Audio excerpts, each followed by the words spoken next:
Rieccoci in diretta allo spazio dedicato alla CGIL, un tema che abbiamo toccato durante la nostra prima edizione, quello dell'inverno demografico e una glaciazione demografica. Questo perlomeno il titolo dell'analisi che è stata effettuata dall'ufficio studi dello SPI CGIL. Abbiamo Annarita Contessotto, buongiorno, dell'ufficio studi SPI CGIL Treviso, grazie per essere con noi. Insieme a lei andremo proprio ad analizzare dato per dato quella che è la situazione nella Marca trevigiana, e poi l'avete già visto, un volto conosciuto delle nostre dirette, Vigilio Biscaro, segretario generale SPI CGIL Treviso. Ben ritrovato, grazie per essere con noi. Buongiorno a te e a tutti. Insomma, con Vigilio Biscaro parleremo chiaramente anche con lui di questa glaciazione demografica, perché poi se mancano i giovani oggi, mancherà chi pagherà le pensioni domani. Questo è un po' un tema che sentiamo spesso dire anche come una battuta, ma che rappresenta, ahimè, la realtà. Ma parleremo poi anche dei 4 referendum abrogativi che la CGIL propone sul tema del mondo del lavoro. Andremo a vederli nel dettaglio. È stata avviata lo scorso 25 aprile, una giornata scelta non a caso, chiaramente, la raccolta firme in Veneto e nella Marca trevigiana proprio per questi 4 referendum. Ma iniziamo dalla glaciazione demografica, perché forse inverno era troppo poco. Sì, inverno era troppo soft. Almeno ho individuato questo termine molto freddo, che fa effetto. E allora vediamo subito con la prima slide, Annarita, quelli che sono i dati per quanto riguarda la popolazione residente, insomma, una variazione per classi di età tra il 2012 e il 2023. Esatto, quindi ho fatto un'analisi di questo decennio e vediamo che la popolazione over 65, cioè gli anziani, aumentano di più 34.900 unità nella provincia trevigiana. La popolazione attiva, ovvero i soggetti che lavorano e compresi nella fascia d'età 15-64 anni, diminuiscono di meno 12.000 unità. E sono anche quelli che fanno un po' il motore economico del tessuto sociale. E i giovani, quindi quella fascia di popolazione compresa da 0 a 14 anni, cala di meno 20.000 unità, per la precisione meno 19.911 unità. Gli over 65 aumentano del 20%, i giovani calano del 15%. Quindi c'è un grande divario, è una forchetta che diventa sempre più alta, mentre la popolazione attiva diminuisce del 2,1%. Ma per darvi un ulteriore dato, noi abbiamo a livello italiano per quest'anno 379.000 nuovi nati. Per darvi un'immagine di dimensione, questa cifra di nuovi nati non va nemmeno a ricoprire un quartiere di Roma in tutta Italia.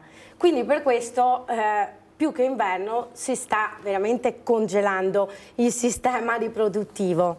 Se andiamo poi a fare un piccolo focus sulle nascite, tratte sempre dai bilanci demografici Istat, in 20 anni i nuovi nati sono calati del 31%, in 10 anni del 33%, quindi più di un terzo della popolazione non ha il ricambio generazionale, e in 5 anni del 15%. Questo genera un rischio molto importante di non poi ricambio sia della fascia più giovane, ma che di tutta la popolazione attiva, che è quella che va poi ad attivare il tessuto socio-economico del territorio. Quello che prima diceva lei. Quello che prima, le interrompo un attimo, Annarita, quello che prima si diceva, nel senso che così sembrano freddi numeri sui quali potremmo fare 1000 ragionamenti, ma se guardiamo in ottica futura...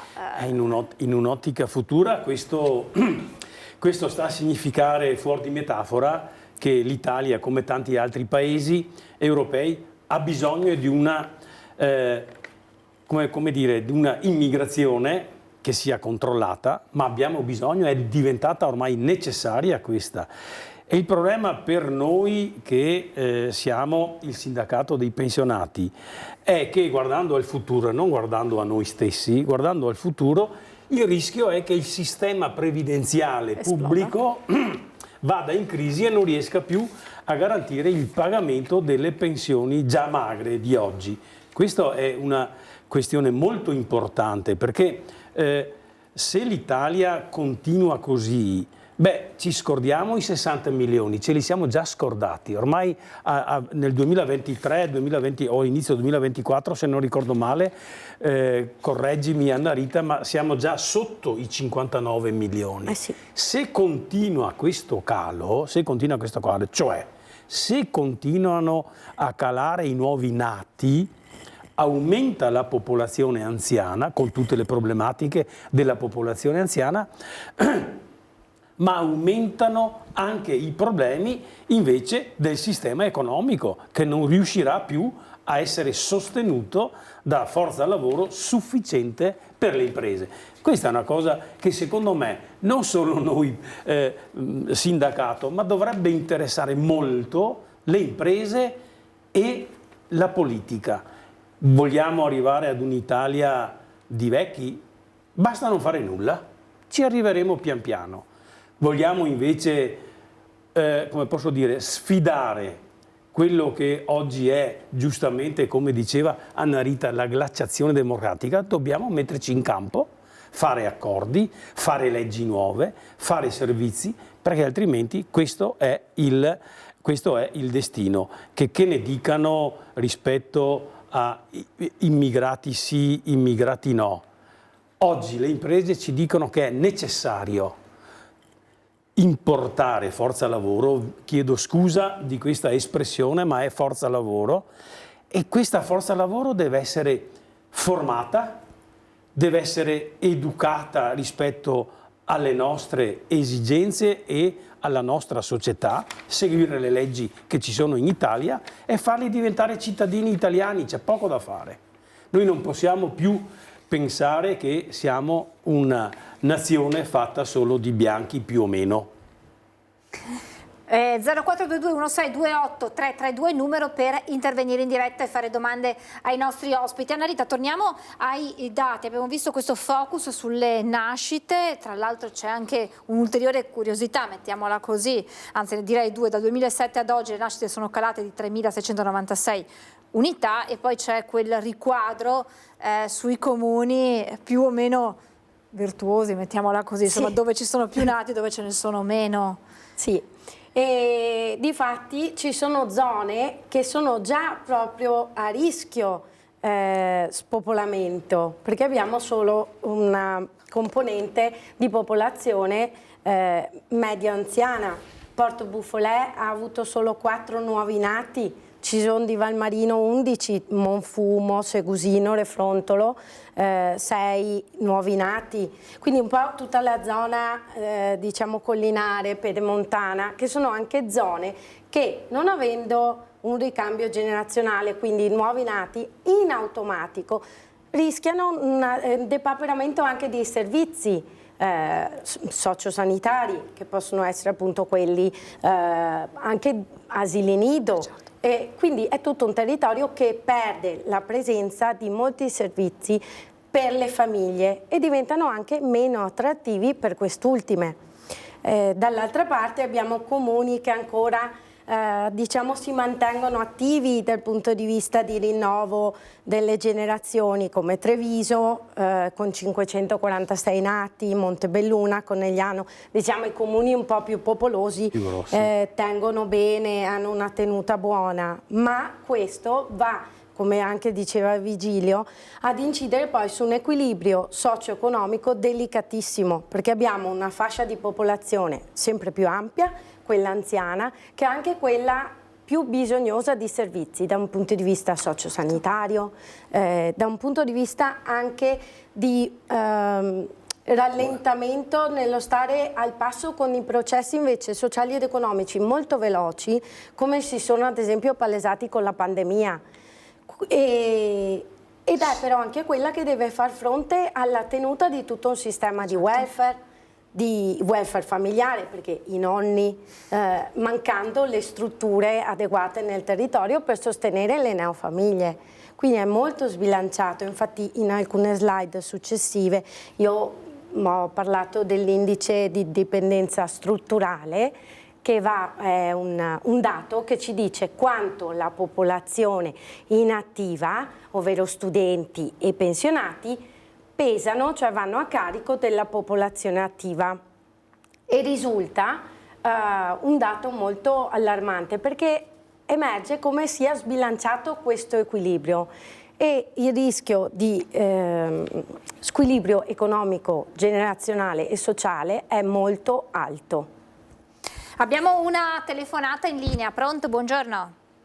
Buongiorno dottoressa, sono Sebastiano Rodapano, saluto a lei e ai suoi ospiti. Buongiorno. Io volevo dire due cose, buongiorno. Volevo dire, per fatto della gente che non fa figli, per quale motivo non fa figli? Perché intanto c'è un lavoro sempre più precario, stipendi sempre più alla fame, quindi contratti proprio a fai da te. E io quando sento dire a volte che ci sono hotel, ristoranti, bar che cercano operai e offrono 2.000 euro al mese, io dico a questi signori se mi possono fare una chiamata a me, perché io ho 23 anni che lavoro nel stesso posto e prendo la bellezza di 1.300 euro al mese. Siccome sono un professionista e so lavorare, il mio lavoro lo so fare, però quando sento dire che gente che dà 2.000 euro al mese, io dico se gli potete girare il mio numero io tranquillamente ci vado anche per 1.700 euro al mese, perché questi sono gente che dicono delle cavolate dove promettono 2.000 euro al mese, poi tu ci vai e non ti danno neanche 1.100-1.200 euro al mese. Quindi io quando intervistate nei programmi questa gente qua, dovete dire un attimino, vi diamo un numero, chiamate a questo signore ha 23 anni che lavora sempre nel stesso hotel e prende la bellezza di 1.300 al mese. Come fate voi a offrire 2.000 euro al mese? Quindi sono delle cavolate che dicono. Quindi siccome sono un professionista e non sono un dilettante, perché uno che lavora da 23 anni sempre nella stessa azienda non è un pinco pallino che si mette alle prime armi, e non sono uno che chiede sabato e domenica di stare a casa. Sono disposto anche a lavorare sabato e domenica come l'ho fatto da 23 anni. Quindi se voi trovate questi imprenditori dove promettono 2.000 euro, chiamatemi. Grazie. La ringrazio e mi scusi per lo sfogo. Grazie, grazie.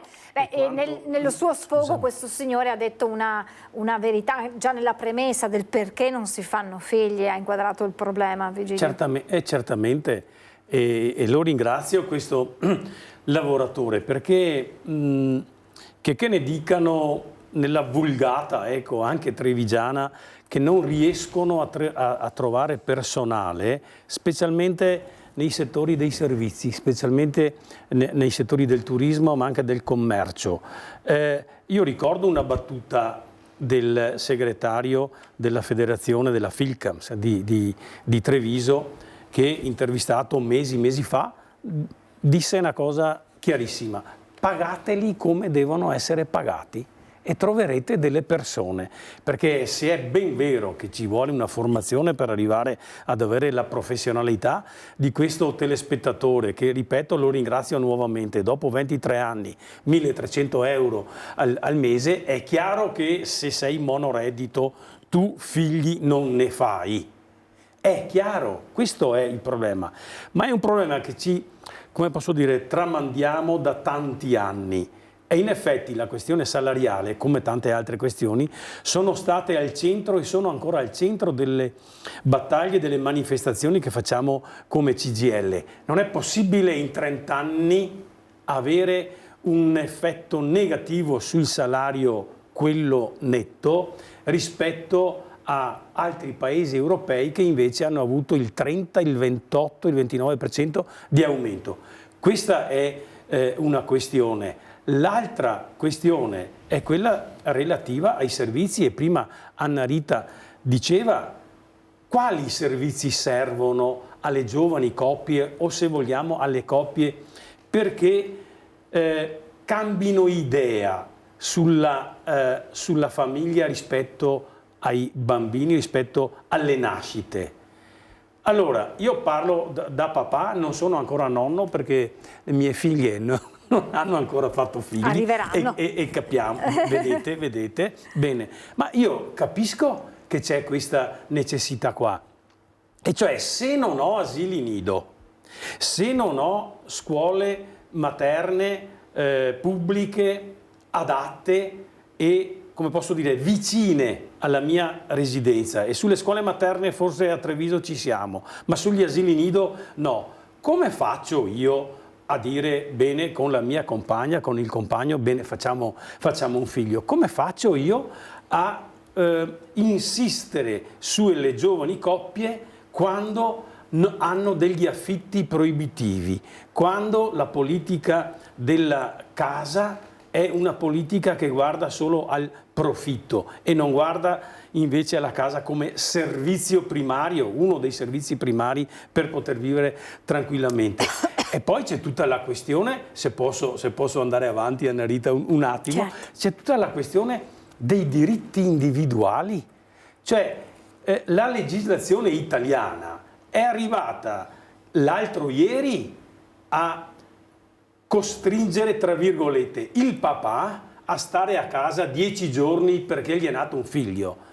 I lavori di cura sono tutti appaltati alla donna. Questo non è possibile in una società civile che guarda al futuro. Anche i papà devono essere messi in grado di fare i lavori di cura. E lo si fa in un modo semplice, sapete, secondo me. Da un lato i contratti collettivi nazionali devono aumentare i permessi e aumentare le indennità, o lo farà lo Stato. Le indennità quando uno dei genitori o tutti e due i genitori rimangono a casa. L'altro è facilitare il lavoro da casa per i papà ma anche per le mamme. Perché se no, come succede, ed è successo anche a me, parlando di me stesso, è stata mia moglie che ha fatto i lavori, che si è supportata i lavori di cura nei primi anni con l'aiuto dei genitori, e cioè con l'aiuto dei nonni. Oggi questa situazione non c'è più e dobbiamo discutere sia con i comuni ma anche a livello nazionale di come facilitare l'aumento delle nascite, altrimenti la curva che prima faceva vedere Annarita diventerà realtà fra pochi anni. Questo in estrema sintesi bisognerebbe fare. Arrivo subito, Annarita, però abbiamo un'altra telefonata in linea. Pronto? Pronto? Sì, pronto. Buongiorno. Buongiorno. Permettetemi un'osservazione riguardo all'argomento. Io sento parlare sempre del calo demografico, però guardandomi attorno un po' nella realtà che mi circonda, io vedo pochissime famiglie crescere, poche coppie, pochi ragazzi che si sposano o che vogliono stare insieme.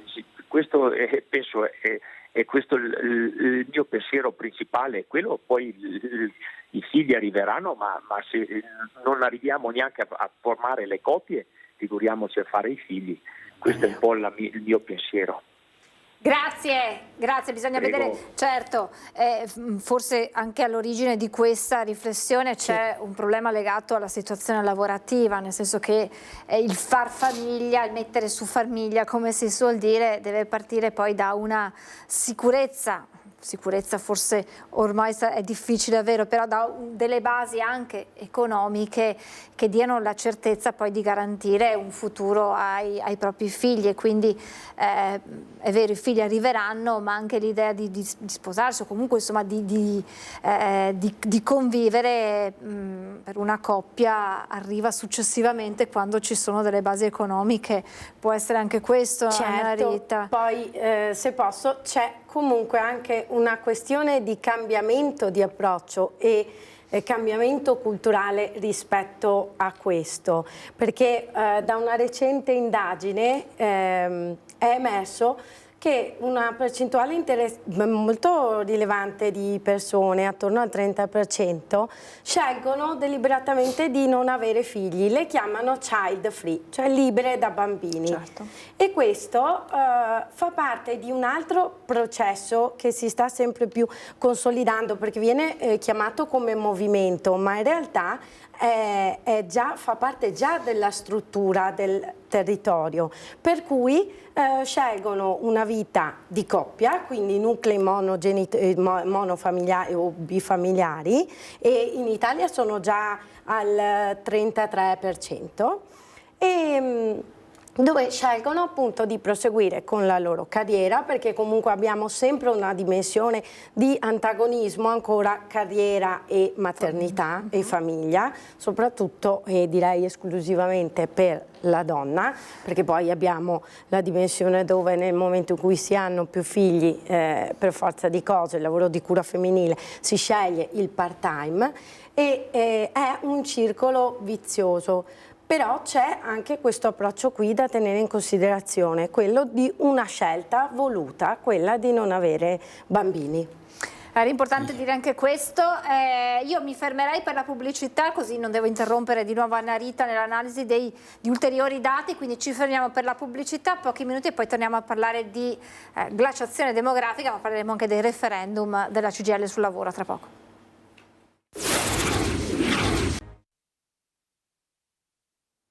Rieccoci in diretta, stiamo parlando di glaciazione demografica in Italia, ma che si ripercuote poi anche nella nostra regione e nella nostra provincia. Insieme ad Anna Rita Contessotto abbiamo fatto un primo focus con alcuni dati su quella che è la popolazione, e abbiamo fatto un ragionamento ulteriore che adesso andiamo ad approfondire, Anna Rita, che è quello delle ripercussioni anche a livello di società ed economica che questa denatalità sempre più crescente, questa popolazione sempre più anziana ha sulla nostra struttura proprio economica.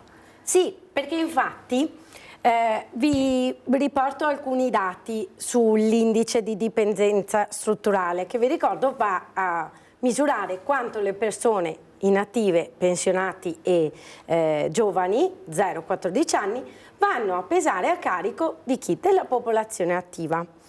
Ho riportato prima un quadro provinciale, per cui noi abbiamo su 560.000 attivi, cioè soggetti che lavorano e sono il motore del tessuto economico della società, si fanno carico di 318.596 non attivi, quindi già più della metà. Cosa significa? Significa che se abbiamo un indice di vecchiaia, cioè quanti anziani corrispondono a un giovane, siamo già a 2 anziani per un giovane. Se consideriamo anche il sommarsi degli studenti, per ridurvelo in parole più semplici, abbiamo che ad esempio nella città di Treviso noi abbiamo un peso su 83.000 abitanti, abbiamo 32.000 persone che sono a carico di questi 89.000. Cosa genera questo? In 10 anni ha generato delle sacche di fragilità, ovvero in questi 10 anni, ad esempio proprio per la città di Treviso, abbiamo 1.833 persone in più che sono in questa condizione di vulnerabilità economica, sociosanitaria e over 65 a rischio sociosanitario. Questo perché la difficile sostenibilità di questo carico sociale per la popolazione attiva va a riversarsi in cosa? La popolazione anziana è più bisognosa di servizi sociosanitari, servizi di cura. In un territorio, quindi, la risposta maggiore è da dare alla componente maggiore della fascia di popolazione più bisognosa.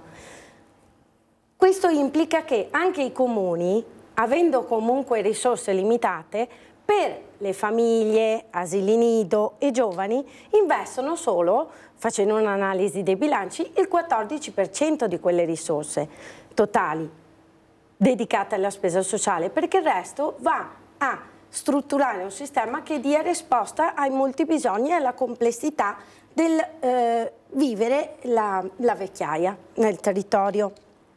Se andiamo poi a vedere un'altra slide, è proprio quella che ci dice a livello provinciale come si struttura la popolazione dal punto di vista di genere, cioè ovvero maschi e femmine per classi di età. Diciamo che l'ultima parte della vecchiaia è femmina, cioè le donne sono in 20.000 unità superiori degli uomini, per questo perché la maggior parte rimangono vedove, quindi altrettanto più poi a rischio vulnerabilità, soprattutto economica nel territorio, oltre che sanitaria, però è più economica, quindi anche qui si genera tutta una serie di risposte alle quali il territorio, in questo caso i comuni, sono chiamati a dare, a strutturare e provvedere. Dall'altra parte le famiglie della popolazione attiva sono chiamate a sopperire ai servizi di cura, quindi i cosiddetti caregiver, oltre al doppio ruolo di cura anche dei figli. Quindi è una situazione molto delicata e anche a rischio soffocamento per quella fascia che è nel mezzo tra giovani e anziani. Prima di passare, Vigilio Biscaro, sì, all'altro tema che è quello del referendum, io farei una analisi conclusiva di quanto ci ha raccontato finora con i dati Anna Rita, perché abbiamo parlato delle necessità della popolazione, cioè la necessità di aiutare le famiglie a far figli, ma c'è anche la risposta ad un welfare sociale per le persone sempre più anziane, che hanno bisogno di assistenza, di strutture, insomma di una organizzazione che probabilmente anche a livello di comuni si dà, e lo diciamo spesso quando parliamo con i sindaci di quelli che sono i loro bilanci, loro dicono il sociale è l'unica voce che non taglieremo mai, nonostante siano le spese più grandi da sostenere. Assolutamente. Grazie per questa domanda. Ecco, io non ho sicuramente l'ambizione o la presunzione di fare delle conclusioni su un ragionamento fatto sulla demografia e sulla denatalità, però posso dire con certezza che in questi ultimi anni, e perciò dopo la pandemia, noi abbiamo assistito, è vero, nei comuni che incontriamo tutti ogni anno, o quasi tutti ogni anno, un'insistenza della necessità di finanziare i servizi cosiddetti sociali. Ma d'altro canto, e dobbiamo dirlo a chiare lettere, perché la narrazione che adesso abbiamo quasi quotidianamente è di un paese dove chi governa dice non disturbiamo il manovratore, ma non solo non lo si disturba, non si fanno neanche le domande giuste, perché io capisco che abbiamo delle difficoltà. Se parliamo del debito, abbiamo delle difficoltà, debito pubblico. Se parliamo di prodotto interno lordo rispetto al deficit, abbiamo dei problemi. Ma se noi vogliamo dare una mano a queste problematiche perché si risolvano, gli investimenti devono essere fatti lì. E ci sono due investimenti importantissimi da fare. Uno è quello sulla formazione e l'altro, chiedo scusa, assolutamente sugli enti locali e non fare tagli come sono stati fatti anche nell'ultima legge di bilancio, perché sono questi enti che devono rispondere alle esigenze. E allora dobbiamo decidere, ed è difficile decidere se non siamo tutti d'accordo. È forse più facile mantenere lo status quo che fare dei cambiamenti. Lo Stato vuole intervenire sull'investimento principale, prima parlavo della formazione, della sanità, vuole intervenire, se vuole intervenire deve decidere che alla sanità privata non dà un euro. Questo bisogna fare, cosa invece diversa da come invece si stanno attuando le norme e le leggi che sono state fatte in Italia negli ultimi anni. Se vogliamo che le coppie, qualsiasi coppia sapete, abbia figli, dobbiamo dare questi servizi. Perché l'Italia ha perso miliardi del PNRR sulla costruzione degli asili nido? Me lo sto ancora domandando. Ci sono dei comuni che si convenzionano per dare queste risposte, perché da soli non ce la farebbero mai. Ma questo significa ripensare anche alla struttura dei comuni. E parlo delle fusioni, questo significa ripensare anche ai sistemi di produzione concentrati e non dispersi nel territorio come abbiamo oggi, in modo tale che la popolazione giovane sia incentivata a farlo. Io lo so che è un problema, è una questione difficile da risolvere, ma se mai cominciamo mai non la risolveremo. Perciò e così mi aggancio anche alle questioni referendarie. Cioè non è possibile che noi andiamo a manifestare ogni 3 mesi, ogni 4 mesi, ogni anno sul fisco e non abbiamo risposte su questo da nessun governo. Qualcuno ha fatto qualcosa, ma gli ultimi governi hanno fatto pochissimo.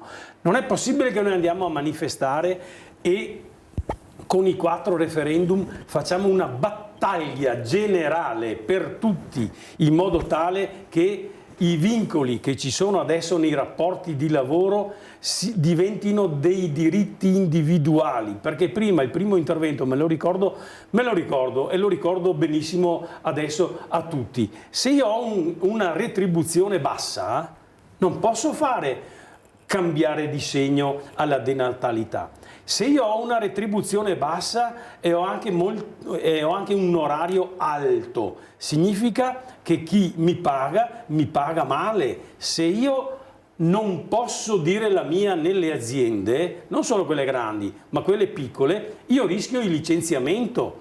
E allora la CGIL, con questi 4 referendum, che adesso andrò velocemente ad illustrare, sta facendo una vera battaglia per quei diritti che da 3-4 anni abbiamo evidenziato in tutti i settori e in tutte le piazze, compresa la sicurezza sul lavoro, perché se partendo dal quarto... No, un attimo, no, niente, allora telefono e poi partiamo dal quarto. Allora mi fermo. Pronto? Buongiorno.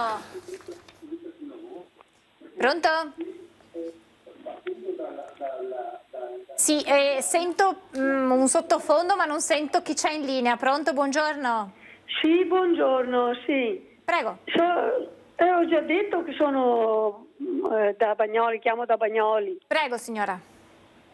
Sì, mi dica. No, ha chiamato lei, mi dica lei che domanda doveva fare, signora. Sì, ma sono in diretta, sì, scusi. Sì, signora. Sì, ecco, io volevo dire al signore che per quanto promettono a questi giovani sposi, a questi non fanno mai figli perché vogliono essere liberi. Vogliono essere liberi, non mettono al mondo dei figli perché gli si danno dei soldi, perché vogliono essere liberi, vogliono girare, perché io ne conosco molti che hanno molte possibilità di avere figli e non li fanno perché vogliono essere liberi. Grazie, buonasera. Buongiorno signora, era un po' quello che diceva da questo studio che ci sono insomma chi decide di... Certo, non posso cambiare la realtà signora da Bagnoli ed è vero che ci sono tanti giovani o meno giovani che non pensano a un loro futuro di genitori. Ma c'è un complesso di cause che dobbiamo tener conto e metterle insieme tutte, perché non c'è solo la libertà di scelta, c'è anche il futuro di questa società. c'è anche il futuro, non vorrei allargarmi troppo, ma c'è anche il futuro del pianeta. Ci sono delle persone giovani o giovanissime che rispetto al futuro del pianeta ci hanno, come posso dire, giudicato come generazioni che hanno fatto i propri interessi. Sto parlando della mia e della generazione precedente, e hanno ragione da vendere, perché il pianeta che noi stiamo prospettando per loro è un pianeta sterile, un pianeta con tutti i problemi climatici che abbiamo, è un pianeta dove sarà difficile vivere. Mi sto allargando troppo. La denatalità, per tornare poi ai nostri ragionamenti. Se io non do non solo soldi, se io non do servizi alle coppie, se io non do servizi ai papà, se io non do servizi alle mamme, se io non do servizi a questi nuovi nati, è chiaro che chi ha soldi può permetterselo, fa figli, ma chi non ha soldi e chi non ha la possibilità di fruire di questi servizi o di un lavoro ben pagato o di un lavoro dove io posso conciliare i tempi di lavoro con i tempi di vita, si diceva 10-15 anni fa. È chiaro che le persone preferiscono avere un cane, così la dico proprio, avere un cane, avere 2 gatti, piuttosto che inoltrarsi nella bellissima esperienza di diventare padri, di diventare madri. Perché se io tornassi indietro non ne farei più 2, ne farei 3, 4, ma ormai ho 72 anni, non è che posso figliare, anche se magari dal punto di vista tecnico potrei anche farlo. La questione è complessa, dicevo, ma dobbiamo prendere un problema alla volta e risolverlo. Allora, se io non riesco a, come posso dire, essere proprietario di diritti, detentore di diritti nei luoghi di lavoro, è chiaro che penso a un futuro non roseo. Se invece io ho una determinata libertà di manovra dove lavoro, e voi adesso capirete che cosa intendo dire, allora posso anche con la mia compagna, con il mio compagno, eccetera, eccetera, eccetera, pensare a fare figli. Allora, sulla questione dei referendum, io sarò veloce su questo. Cominciamo dal primo o dal quarto, volevo cominciare dal quarto, ma complessivamente la CGIL ha deciso, dopo tutti questi anni, dove sono successe tantissime cose, in sanità, nei salari, nel fisco, nella sicurezza sul lavoro, ha deciso di chiedere agli italiani di partecipare alla raccolta delle firme perché questi 4 referendum vengano poi approvati e messi in votazione.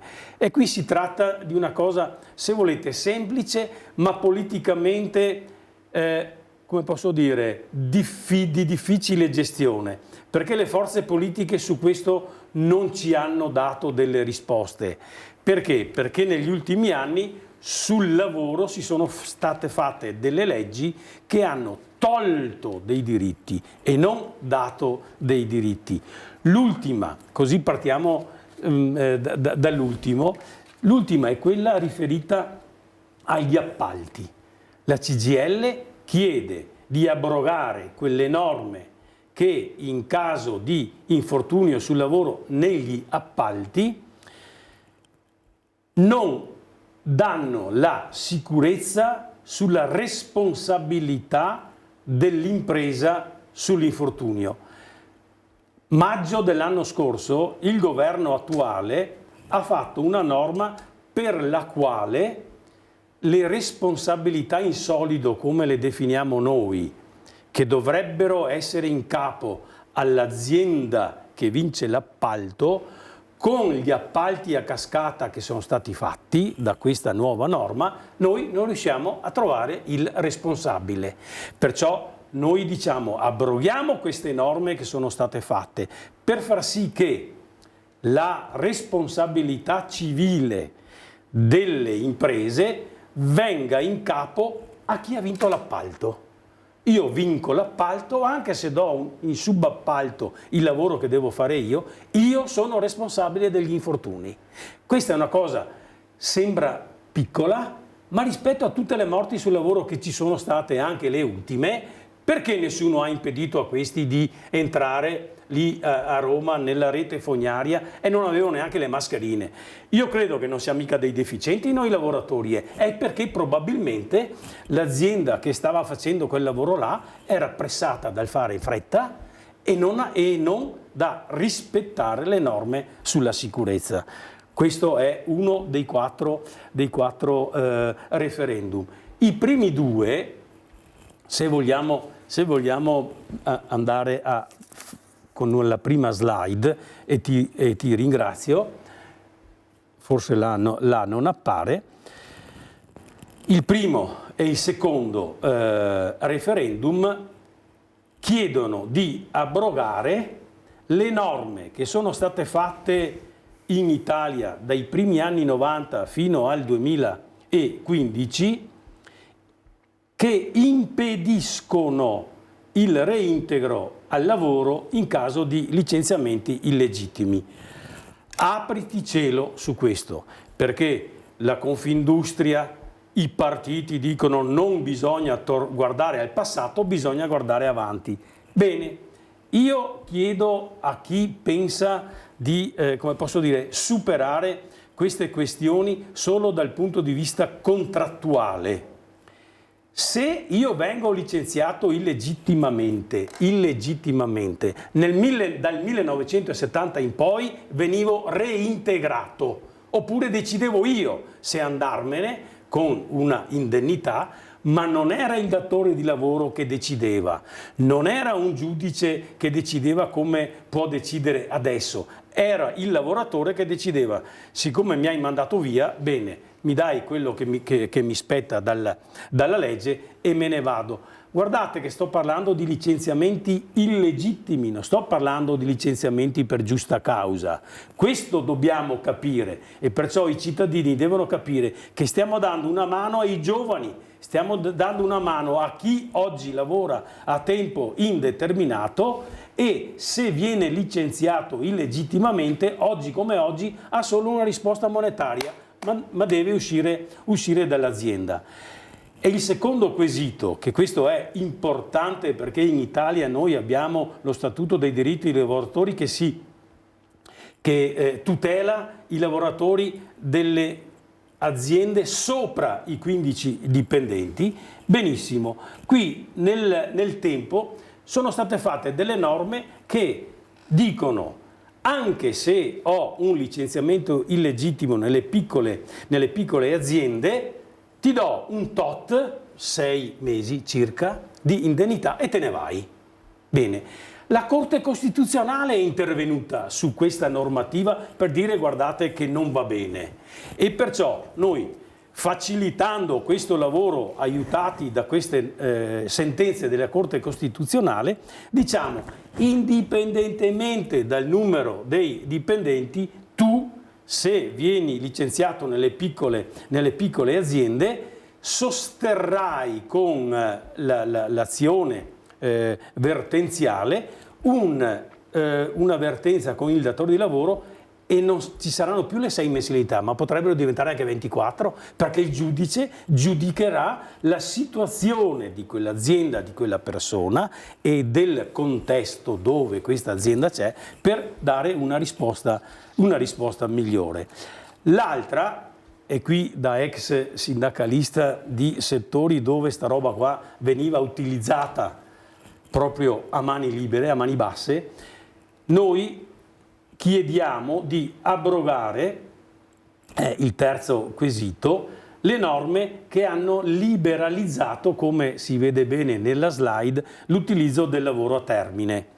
Anche qui noi abbiamo una legislazione che negli anni si è, come posso dire, incentivata di nuove norme con contratti nazionali che hanno modificato la ratio del primo pacchetto Treu che ha introdotto in Italia ai primi anni 90 il contratto a termine, perché sono state tolte le causali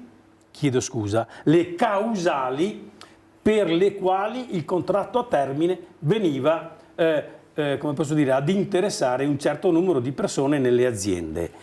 Noi vogliamo togliere questa acausalità per far sì che i contratti collettivi nazionali intervengano non solo dal punto di vista numerico, 10%, 20%, 30% di contratti a termine sul monte complessivo dei lavoratori di un'azienda, ma che si rintroducano le causali, cioè io devo sapere perché mi assumi a tempo determinato.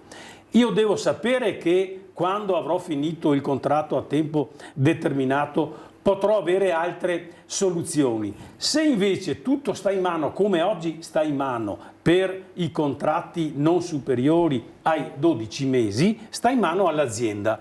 Ecco il valore della contrattazione collettiva. Perciò io, prima di discutere politicamente vale la pena, non vale la pena, eccetera, faccio un ragionamento proprio base. Un lavoratore e il sindacato che lo tutela ha più diritti nel momento in cui entra in un'azienda con un contratto sottoscritto dal contratto collettivo nazionale di lavoro, oppure è sufficiente un contratto individuale? Su un contratto individuale la parte più forte, detta in parole chiare, è il datore di lavoro. Il dipendente accetterà sempre quelle condizioni lì e perciò non potrà mai alzare la voce, e quando finirà il contratto a tempo determinato dirà: io qui non ci sto e vado via. Naturalmente il contratto termina dal punto di vista legale quando termina appunto la data con la quale uno è stato assunto. Perciò sembra una questione, come posso dire, di natura giuridica o contrattuale solo. Questo invece è una cosa importante per dare forza ai contratti collettivi nazionali, perché in quei contratti lì, ogni settore ha la sua problematica, potremo inserire le causali vere, perché nella mia vita di sindacalista ho visto tanti contratti a tempo determinato che non avevano nessun senso di esistere. Ecco che con questi 4 referendum che noi chiediamo ai cittadini di sottoscrivere venendo presso le sedi sindacali, oppure con la pubblicità che stiamo facendo, che abbiamo iniziato il 25 aprile, raccogliere quelle 500.000 firme a livello nazionale per poter poi chiedere nel 2025 ai cittadini se sono d'accordo o meno sull'abrogazione di queste 4 normative che vi ho, spero, spiegato nel miglior modo possibile. Io adesso mi fermerei qua. Sì, perché abbiamo finito il tempo a disposizione. Ahia. Ecco. No, io volevo dire, no, vabbè, non importa. Scusami. 30 secondi. No, velocissimo. Velocissimo. Allora, qui non è una questione politica, qui non c'è la destra, la sinistra, il centro, eccetera. Qui c'è una questione di tutele individuali e collettive di lavoratori che da soli non ce la fanno. E poi questo significherà togliere terreno da chi vuole un lavoro precario, un lavoro senza sicurezza, da chi vuole decidere del destino degli altri. E fino a prova contraria noi siamo cittadini di serie A tutti. Grazie Vigilio Biscaro, grazie a Narita Contessotto, vi lascio al film Lo scafandro e la farfalla. Grazie per averci seguito, buon pomeriggio.